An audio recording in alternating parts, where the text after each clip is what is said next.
নমস্কার বন্ধুরা, আজকে আবার ত্রিবেণী ব্লগে হাজির হয়ে গেলাম নতুন ডিশ নিয়ে।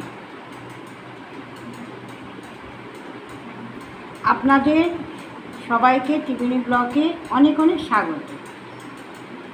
কমন রেসিপি ঘরে বানিয়েছি, খুব ভালো লাগবে।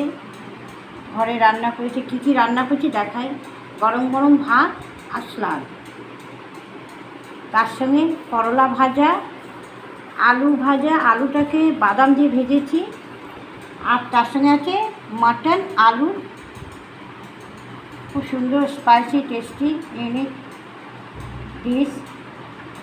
দেখুন, খুব টেস্টি। আলু দিয়ে মাটনের ঝোল করেছি, কারি, আলু মাটনের কারি। আর তার সঙ্গে আছে মিষ্টি দই, শেষ পাতে এক গ্লাস জল।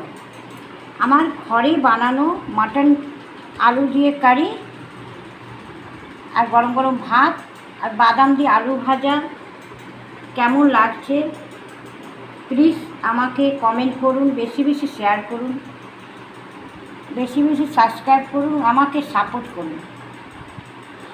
ভালো থাকুন, সুস্থ থাকুন, ধন্যবাদ।